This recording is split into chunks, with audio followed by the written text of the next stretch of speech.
Hi guys, welcome to our YouTube channel Anand Academy. எல்லோரும் எப்படி இருக்கீங்க? நம்ம வந்து இந்த சேனலில் ஸ்கூல் புக்ஸ் வைஸ் வந்து நம்ம சிலபஸ் வந்து கவர் பண்ணுறோம். என்ன டாபிக் இந்த இதில் எடுத்திருக்கோம் அப்படின்னா, இந்திய அரசியல் அமைப்பு, இந்தியன் பாலிட்டி. நம்ம எஸ்டர்டேலேருந்து கிளாஸ் போஸ்ட் போட்டுட்ருக்கோம். எஸ்டர்டே கிளாஸ் என்ன அப்படின்னா, பன்முகத்தன்மையினை அறிவோம் அப்படின்ற கிளாஸ் தான். அது வந்து சிலபஸில் எந்த டாப்பிக்கை கவர் பண்ணுது அப்படின்னா, அரசியல் அமைப்பின் முக்கிய கூறுகள்ன்ற டாப்பிக்கை வந்து நம்மளுக்கு கவர் பண்ணுது. இப்போ நெக்ஸ்ட்டு கிளாஸ் வந்து சமத்துவம் பெறுதல். ஸோ எஸ்டர்டே கிளாஸ் வந்து பார்க்காதவங்க பார்த்துருங்க. பார்த்துட்டு இதை பார்த்தீங்க அப்படின்னா கொஞ்சம் உங்களுக்கு வந்து புரியும். ஏன்னா பன்முகத்தன்மைக்கு அடுத்து சமத்துவம் பார்த்தோம் அப்படின்னா நம்மளுக்கு கொஞ்சம் ஈஸியாக புரியும். அதே மாதிரி இந்த வீடியோ வந்து குரூப் எக்ஸாம் பார்க்குற எல்லாருக்குமே வந்து யூஸ்ஃபுல்லாக இருக்கும். குரூப் 1, 2, 2A, 4 எல்லாருக்குமே யூஸ்ஃபுல்லாக இருக்கும். ஸோ எல்லாருமே வந்து மறக்காமல் சேனலை சப்ஸ்கிரைப் பண்ணிடுங்க. வீடியோ லைக் பண்ணிவிட்டு பக்கத்தில் இருக்க பெல் ஐக்கன் ப்ரெஸ் பண்ணிட்டீங்க அப்படின்னா நம்ம டெய்லி வீடியோ போஸ்ட் போட்டிருக்கிறது வந்து உங்களுக்கு வந்து நோட்டிஃபிகேஷன் வந்து கரெக்டாக ஆயிரும். அப்போ ஸோ நீங்களும் வந்து டெய்லி வந்து படிக்கிறதுக்கு ஈஸியாக இருக்கும். சரி, வாங்க டாப்பிக்கில் போகலாம். இன்னைக்கு டாபிக் வந்து சமத்துவம் பெறுதல். இந்த டாபிக் வந்து எதில் கவர் ஆகுதுன்னா, நம்ம இந்தியன் அரசியல் அமைப்பில் இருக்க சிலபஸில் ஃபஸ்ட்டு டாபிக் வந்து இந்திய அரசியல் அமைப்பு. ஸோ நம்ம நேற்றே பார்த்தோம் பன்முகத்தன்மை அப்படின்னா என்ன அப்படின்னு. நம்ம மொழியாலையும் இனத்தாலையும் பண்பாட்டாலையும் வேறுபட்டு இருந்தாலும் நம்ம எல்லாரும் ஒற்றுமையாக வாழ்கிறதா நம்ம என்னன்னு சொன்னோம் அப்படின்னா பன்முகத்தன்மை அப்படின்னு சொல்கிறோம். இப்போ இங்கே வந்து அதுக்கடுத்து வந்து சமத்துவத்தில் எல்லாரையும் சமமாக நடத்தணும். எல்லாரையும் சமமாக நடத்துனது தான் வந்து சமத்துவம் பெறுதல் அப்படின்னு சொல்கிறாங்க. ஏன்னா நம்மளேயும் சில இதில் ஏற்றத்தாழ்வுகள் இருக்குது. பணத்தாலையும் மொழியினாலையும் இனத்தினாலையும் பாலினத்துலேயும் நிறைய வேறுபாடுகள்லாம் இருக்குது. அதை பற்றின இந்த லெசன் தான் வந்து சமத்துவம் பெறுதல். அதில் ஃபஸ்ட்டு என்ன டாபிக் சொல்கிறாங்க அப்படின்னா பாரபட்சம்னா என்ன அப்படின்னா, மற்றவர்களை பற்றி எதிர்மறையாக அல்லது தாழ்வான முறையில் வந்து கருதுவது அப்படின்னு சொல்கிறாங்க. அதாவது அவங்கள பற்றி தப்பாக நினைக்கிறது, ஆப்போசிட்டாக நினைக்கிறது தான் வந்து என்ன சொல்கிறாங்க, பாரபட்சம் அப்படின்னு சொல்கிறாங்க. அந்த மாதிரி நினைக்கிறத வந்து பாரபட்சம்னு சொல்கிறாங்க. அதே மாதிரி அவங்கள அறிந்து கொள்ளாமல் நம்ம வந்து அவங்கள பற்றி தெரியாமே நம்மளா ஒரு முடிவு வச்சுருக்கோம்ல, அந்த முடிவை வந்து என்ன சொல்கிறாங்கன்னா முன்முடிவு அப்படின்னு சொல்கிறாங்க. அவங்க பற்றி நம்ம அறிஞ்சு கொள்ளாமலேயே நம்ம என்ன பண்ணுறோம் அப்படின்னா நம்மளா ஒரு முடிவு எடுத்துக்கிறோம். அந்த முடிவை வந்து என்ன சொல்கிறாங்க அப்படின்னா முன்முடிவு அப்படின்னு சொல்கிறாங்க. இந்த பாரபட்சம் என்ற வார்த்தை வந்து முன்முடிவினை வந்து குறிக்குதான். அதாவது நம்மளா முன்னுக்கூட்டியே ஒரு முடிவை எடுத்துக்கிறது தான் வந்து பாரபட்சம் அப்படின்னு சொல்கிறாங்க. அடுத்து வந்து பாரபட்சன்றது வந்து மக்களோட மத நம்பிக்கையில் அவர்கள் வாழ்கின்ற பகுதி, நிறம், மொழி, உடை போன்றவற்றை அடிப்படையாக இருக்குது. எப்படி இந்த பாரபட்சம் வருது அப்படின்னா, மக்கள்கிட்ட இருக்க மத நம்பிக்கை, அவங்க இருக்கிற இடம், அவங்களோட கலர், நிறம், மொழி, அவங்க பேசுகிற மொழி, அவங்க போடுற ட்ரெஸ்ஸுனால தான் இந்த பாரபட்சம் வருது. நல்ல ட்ரெஸ் போட்டிருந்தா உயர்ந்தவங்க, கொஞ்சம் இதாக போட்டிருக்கவங்கன்னா வந்து என்ன சொல்கிறாங்க அப்படின்னா தாழ்வானவங்க அப்படின்னு சொல்லி அவங்க நினைக்கிறதுல தான் இந்த பாரபட்சன்றது வருது. இது வந்து எப்படிலாம் வருது அப்படின்னா, இன ரீதியாக வருது, பாலின ரீதியாக வருது, வர்த்தக ரீதியாக வருது, மாற்றுத்திறனாளிகள் மீதும் வந்து இது வருது அப்படின்னு சொல்கிறாங்க. அடுத்து நெக்ஸ்ட் வந்து பாரபட்சம் உருவாகிறதுக்கான காரணங்கள் பார்க்குறோம். இது வந்து சமூகமயமாக்கல், அடுத்து வந்து நிர்ணயிக்கப்பட்ட நடத்தை, பொருளாதார பயன்கள். இந்த சமூகமயமாக்கல் அப்படின்றது ஒரு குழு வந்து மொத்தமாக சேர்ந்து ஒரு இடத்துல வாழும்போது அந்த சில இடத்துக்குன்னு சில கட்டுப்பாடுகள் வைப்பாங்க. அது வந்து மற்றவங்கள்ட்ட இல்லாத போது வந்து அந்த இடத்துலயும் ஒரு பாரபட்சம் வந்து இதுவாகுது. அடுத்து நிர்ணயிக்கப்பட்ட நடத்தை, கேர்ள்ஸ்லாம் இப்படி தான் இருக்கணும், பாய்ஸ்லாம் இப்படி தான் இருக்கணுன்ற ஒரு நிர்ணயிக்கப்பட்ட நடத்தை இடத்துலையும் ஒரு பாரபட்சம் பாலின அடிப்படையில் வந்து நம்மளுக்கு என்ன ஆகுது அப்படின்னா ஒரு பாரபட்சம் உருவாகுது. அதே மாதிரி பொருளாதார பயன்கள்லையும் நம்மளுக்கு பாரபட்சம் இதாகுது. அடுத்து சர்வாதிகார ஆளுமை, ஒருத்தர் கீழே வந்து நம்ம இருக்கும்போது அவரோட இதுக்கு கீழே அவர் சொல்கிற கட்டுப்பாடுகளில் தான் நம்மளுக்கு வந்து என்ன ஆகும் அப்படின்னா மற்றவங்க அது மாதிரி இல்லைன்னா பாரபட்சம் வருது. அடுத்து இனமய கொள்கை, ஒரு சில இன மக்கள், பழங்குடியின மக்கள் அந்த மாதிரி வந்து இருக்கும்போது அவங்களுக்குன்னு சில கொள்கைகள் இருக்கும். அந்த கொள்கைக்கு மாற்றாக இருக்கிறவங்கள்ட்ட இடத்துல வந்து பாரபட்சம் வருது. கட்டுப்பாடான குழு அமைப்பு, அகெயின் வந்து இந்த இடத்துல என்ன சொல்கிறாங்க அப்படின்னா ஒரு குழு வந்து மொத்தமாக நம்மளுக்கு ஒரு குழு அமைப்பாக இருக்கும்போது அந்த குழுக்குன்னு சில கட்டுப்பாடுகள் இருக்கும். அடுத்து முரண்பாடுகள், ஒரு 2 குழுக்கு நடுவில் இருக்கிற முரண்பாடுகள்லையும் பாரபட்சம் வருது. இந்த குழுக்கு வந்து அவங்க சில கொள்கைகள் வச்சுருப்பாங்க, இன்னொரு குழு வந்து என்ன வச்சுருப்பாங்க, இன்னொரு கொள்கையை வச்சுருப்பாங்க. அப்படி அந்த இடத்துல வந்து ஒரு முரண்பாடுகள் வந்து வருது. அடுத்து ஒரே மாதிரியான கருத்து ஸ்டீரியோடைப். என்ன அப்படின்னா ஒரே மாதிரியான கருத்து வந்து எல்லார்கிட்டயுமே இருக்கும். அதாவது நம்ம பேசிக்கா எடுத்துக்கிட்டோம் அப்படின்னா, கேர்ள்ஸ் வந்து எல்லாரும் இருக்கணும். ட்ரெஸ் வந்து வேற மாரி போடக்கூடாது. ஷால் போடணும். இந்த மாரிலாம் வந்து சொல்ற ஒரே மாரியான கருத்து வந்து இந்த பாரபட்சம்ன்ற கருத்து வந்து வலுப்பெறும்போது, அது ஒரே மாரியான கருத்தா வந்து இருக்கு. பாய்ஸ்லாம் வந்து ட்ரெஸ் வந்து என்னனாலும் இது மாடர்னா போட்டுக்கலாம். கேர்ள்ஸ் வந்து மாடர்னா போடக்கூடாது. அப்படின்ற அந்த பாரபட்சம் தான் வந்து எக்ஸ்ட்ரீமா வளரும்போது, அது ஒரே மாரியான கருத்தா வந்து என்ன பண்ணுது அப்படின்றாங்கன்னா, ஒரே மாரியான கருத்தா வந்து வலுப்பெறுது அப்படின்னு சொல்றாங்க.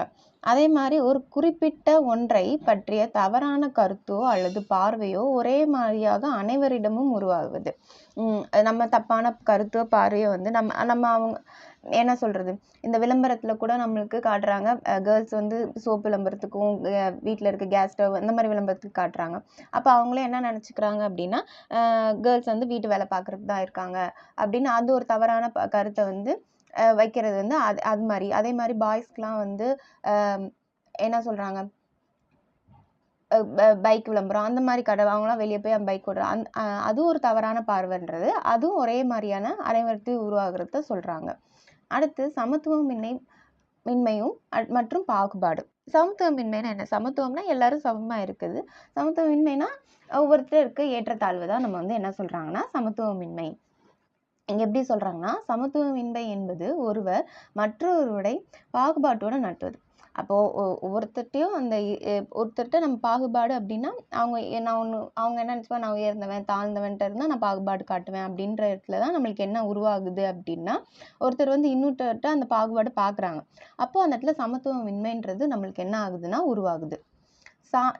இதுக்கான இதெல்லாம் என்ன சொல்றாங்க அப்படின்னா, அ எப்படிலாம் இந்த சமத்துவமின்மை வருதுன்னா, சாதிய ஏற்றத்தாழ்வு படி பார்க்குறாங்க. ஒருத்தர் இந்த ஜாதி, நான் மேல் ஜாதி, கீழ் ஜாதி அந்த மாரி பார்க்குற இடத்துல இந்த சமத்துவமின்மை வருது. அடுத்து மதத்துல இருக்க சமத்துவமின்மை. நான் வந்து இந்த மதம் பெருசு, அந்த மதம் பெருசு அப்படின்னு சொல்லி பேசுறதுல நம்மளுக்கு அந்த சமத்துவமின்மை வருது. அடுத்து இன வேறுபாடு. இன வேறுபாடுனா அகைன் இது வந்து மக்களுக்குள்ளேயே இருக்கிற ஒரு இனம். இந்த இனம் பெருசு, அந்த இனம் பெருசு. இதுலயும் ஒரு வேறுபாடு வருது. அடுத்து பாலின வேறுபாடு. ஆண், பெண் இது எல்லாருக்குமே தெரியும். இந்த மாரி இப்போ இருக்க எல்லா ஏற்றத்தாழ்வு இடத்துலயுமே நம்மளுக்கு ஒரு பாகுபாட வளர்த்து, அந்த பாகுபாட்டுல வந்து நம்மளுக்கு என்ன ஆகுதுன்னா, ஒரு சமத்துவமின்மை வந்து நம்மளுக்கு உருவாகுது.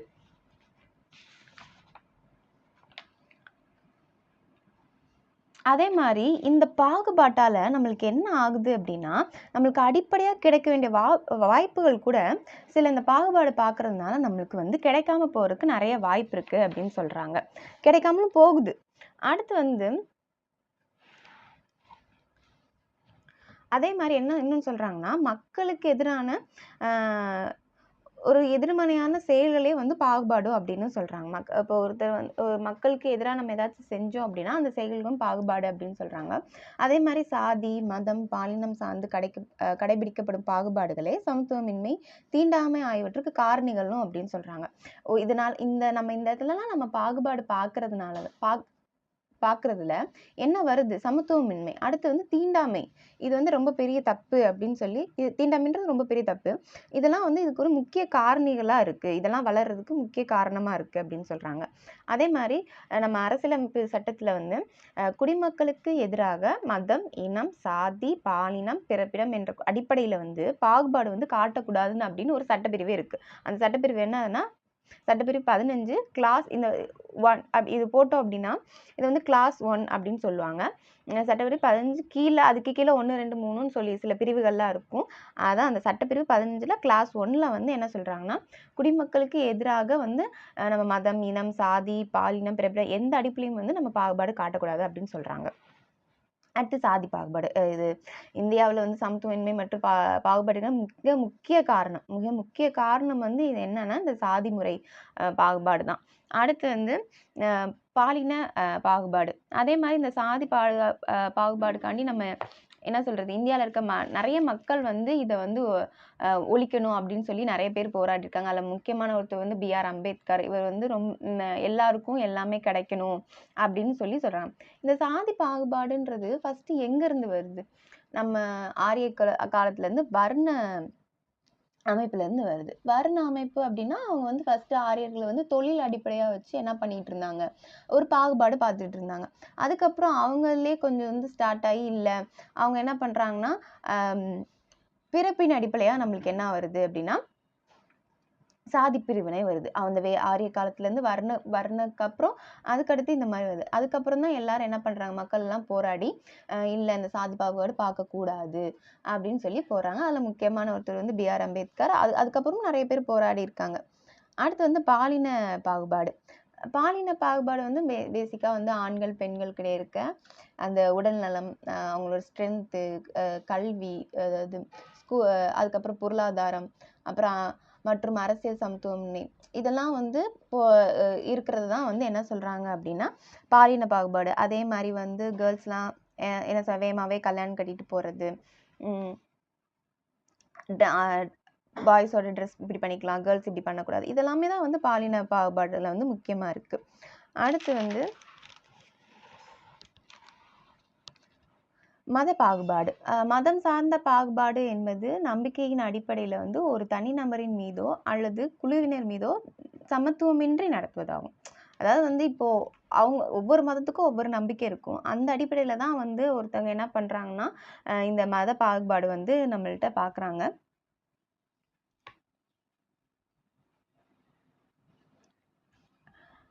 அதே மாரி வந்து இது இது வந்து நமது அரசியலமைப்பு சட்டமும் வந்து எல்லாருக்கும் சமத்துவமா தான் நடத்தணும்னு சொன்னாலும், இன்னும் நெறைய இடத்துல தான் என்ன பண்றாங்க, இந்த மத பாகுபாடு வந்து இருக்க தான் செய்யுது. அடுத்து சமூக பொருளாதார சமத்துவமின்மை.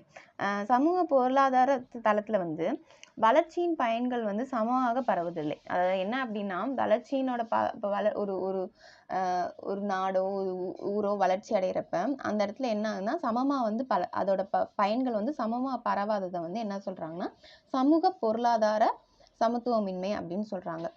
அது என்ன அப்படின்னா, இப்போ ஒரு குறைவான ஒரு 2 இடம் எடுத்துக்கங்க. அதுல வந்து சிலதுல வந்து தொழில் வளர்ச்சி இருக்காது, வேளாண் உற்பத்தி இருக்காது. அதே மாரி மனித மேம்பாடு அப்படின்னா, மனிதனோட கல்வி, அவனோட உடல்நிலையோட மேம்பாட்டு அடையறது தான் மனித மேம்பாடு அப்படின்னு சொல்லுவாங்க. இதெல்லாம் கம்மியா இருக்கிற மாவட்டங்கள் வந்து இருக்கிறத குறைந்த எல்லாத்துலயுமே குறைஞ்சிருக்கும். அதே மாரி அதிகமா இருக்கு. இது 2க்கும் வேறுபாடு இருக்குல்ல. ஒரு 2 மாவட்டம் எடுத்துக்கிட்டோம் அப்படின்னா, அதுல ஒவ்வொன்னுக்கு வளர்ச்சி குன்றியதா இருக்கும். இன்னொன்னு வந்து அதிக வளர்ச்சியோட இருக்கிறது தான் நம்ம இந்த சமூக பொருளாதார சமத்துவமின்மைன்னு சொல்லுவோம். அடுத்து குறைந்த கல்வியறிவு விகிதம் உள்ள மாவட்டங்கள் வந்து குறைவான பாலின விகிதத்துடன் காணப்படுகிறது அப்படின்னும் சொல்றாங்க. அடுத்து இதுக்கான தீர்வுகள். இத்தனை பாகுபாடு இருக்கு அப்படின்னா, இதுக்கான தீர்வுகள்லாம் என்னென்ன அப்படின்னு சொல்லியும் குடுத்துருக்காங்க. என்ன அப்படின்னா, அனைவருக்கும் தரமான உடல்நிலை, உடல்நலம் மற்றும் கல்வி. ஆண், பெண்ணா இருக்கட்டும், எந்த மதத்தா இருக்கட்டும், எந்த ஜாதியா இருக்கட்டும், எல்லாமே வந்து எல்லாருக்குமே தரமான உடல்நலம் மற்றும் கல்வி இருக்கணும் அப்படின்னு சொல்றாங்க. அடுத்து பாலின பாரபட்சத்தை பற்றி தெரிந்து கொள்ள. அதே மாரி நம்ம ஆண், பெண்ணோட பாரபட்சத்த பத்தியும் தெரிஞ்சுக்கணும் அப்படின்னு சொல்றாங்க. பாலின ஏற்றத்தாழ்வுகளை அகற்றுவதற்கு பெண்களின் திறன்களை வெளிப்படுது. ஏன்னா, பாலின தாழ்வு நம்ம போக்கணும் அப்படின்னா, நம்ம யார இது பண்ணணும்னா, பெண்களோட திறமைகள வந்து வெளிப்படுத்தணும் அப்படின்னு சொல்றாங்க. மற்ற மதங்களை பற்றி தெரிந்து கொள்ளும் வெளிப்படையான மனநிலை வேணுமா. அதே மாரி இப்போ தன்னோட மதத்த மட்டும் பத்தி தெரிஞ்சுக்காம, எல்லாரோட மதத்தையும் பற்றி தெரிஞ்சுக்கணும் அப்படின்ற ஒரு மனநிலை வந்து எல்லாருக்கும் வரணும் அப்படின்னு சொல்றாங்க. அடுத்து வகுப்பறையில வந்து குழுவாக வந்து சாப்பிடுவத ஊக்குவிக்கணும். அப்பனா தான் மாணவர்களிடையே சின்ன வயசுல இருந்தே அவங்களுக்கு நம்ம எல்லாரும் ஒண்ணா இருக்கணும்னு சொல்லி வளர்த்தா தான், அவங்க வளர்ந்ததுக்கு அப்புறம் அவங்களுக்கு வந்து என்ன இது எல்லாரும் ஒண்ணு அப்படின்றது தெரியும். அதே மாரி பலதரப்பட்ட மக்களிடமும் இணங்கி இருக்கணும் அப்படின்னு சொல்றாங்க. எல்லா மக்கள்ட்டயும் நம்ம வந்து அன்பா பேசி, அன்பா இருக்கணும். யார்ட்டயும் வந்து இது பண்ணக்கூடாது, பாகுபாடு காட்டக்கூடாது அப்படின்னு சொல்றாங்க. சட்டங்கள வந்து நம்ம இந்திய அரசியலமைப்பு சட்டத்த வந்து முறையா வந்து நடைமுறைப்படுத்தணும் அப்படின்னு சொல்றாங்க. அடுத்து இந்திய அரசியலமைப்பு மற்றும் சமத்துவம். இந்திய அரசியலமைப்பு வந்து நம்மளுக்கு சமத்துவத்த சொல்லுது. அது வந்து என்ன அப்படின்னா, இந்திய அரசியல் வந்து நாட்டின் நிர்வாகத்தை வழிநடத்தும் விதிகள் மற்றும் விதிமுறைகளின் தொகுப்பு தான் வந்து என்ன சொல்றாங்கன்னா, இந்திய அரசியலமைப்பு சொல்றாங்க. ஏன்னா ஒரு நாட்ட வந்து நிர்வகிக்கிறதுக்கு ஒரு இது வேணும் இல்லையா? நமக்கு ரூல்ஸ் அண்ட் ரெகுலேஷன்ஸ் வேணும். ஏன்னா ஒரு ஸ்கூல் நடத்துறதுக்கோ, அம் ஏதோ ஒரு சின்ன ஒரு கம்பெனி நடத்துறதுக்கே நம்மளுக்கு ரூல்ஸ் அண்ட் ரெகுலேஷன் வேணும். அப்போ ஒரு நாட்டையே நம்ம நிர்வாகம் பண்றதுக்கு நம்மளுக்கு என்ன வேணும் அப்படின்னா, விதிகள் வேணும், விதிமுறைகளும் வேணும். அந்த அடங்கிய தொகுப்ப தான் என்ன சொல்றாங்க அப்படின்னா, இந்திய அரசியலமைப்புன்னு சொல்றாங்க. அடுத்து வந்து இந்த இதில சட்டப்பிரிவு 14ல வந்து சட்டத்திற்கு முன் அனைவரும் சமம் அப்படின்னு சொல்றாங்க. அடுத்து சமுதாயத்தில் வந்து சமத்துவத்தை பற்றி உறுதி செய்வதற்கு 2 முக்கிய காரணம் இருக்காம். என்ன காரணம் அப்படின்னா, பன்முகத்தன்மையை மதிப்பளித்தல். நம்ம நேற்று பார்த்த டாப்பிக்கில் சொன்னது தான். பன்முகத்தன்மைக்கு நம்ம எப்பயுமே மதிப்பளிக்கணும். அதே மாதிரி சுதந்திரத்தை உண்மை. ஒருத்தர் வந்து பேசுறதுக்கு ஒரு சுதந்திரம் இருக்கணும், கருத்து தெரிவிக்க ஒரு சுதந்திரம் இருக்கணும், நம்ம வாழ்றதுக்கு சுதந்திரம் இருக்கணும், எல்லா இடத்துக்கும் போகிற இந்த 2 காரணங்கள் தான் வந்து சமூகத்தில் வந்து ஒரு சமத்துவத்தை உறுதி செய்யுது அப்படின்னு சொன்னாங்க. ஏன்னா வந்து தாழ்த்தப்பட்ட இருக்கவங்க கோயிலுக்கு போகக்கூடாது, அந்த மாதிரிலாம் இருக்கிறது வந்து ஒரு சுதந்திரம் கிடையாது. இந்த மாதிரி இந்த 2 காரணமும் இருக்கும்.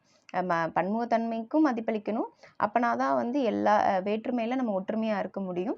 சுதந்திரத்தை உறுதிப்படுத்துறதுனால எல்லாருக்கும் எல்லா உரிமை, எங்கே போகிறதுக்கு உரிமை இருக்குது, பேச்சு உரிமை இருக்குது, எல்லா உரிமைக்கும் கொடுக்கறது தான் வந்து சுதந்திரத்தை உறுதிப்படுத்து. இந்த 2 காரணங்கள் தான் வந்து ஒரு சமூகத்தில் ஒரு சமத்துவத்தை வந்து உறுதி செய்யறதுக்கு இருக்குது.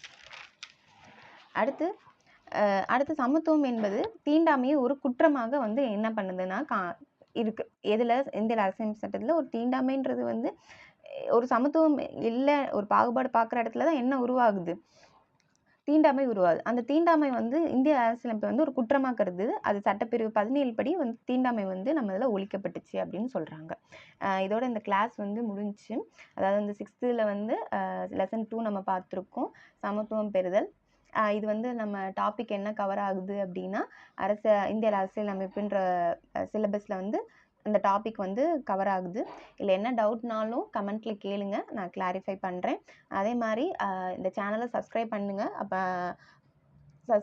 சப்ஸ்கிரைப் பண்ணால் தான் நம்ம டெய்லி போகிற வீடியோ வந்து உங்களுக்கு கரெக்டாக கிடைக்கும். அதே மாதிரி பெல் ஐக்கானையும் கிளிக் பண்ணிங்கன்னா நோட்டிஃபிகேஷன் கரெக்டாக வந்துடும். நம்ம படிக்கிறதுக்கு ரொம்ப ஈஸியாக இருக்கும்.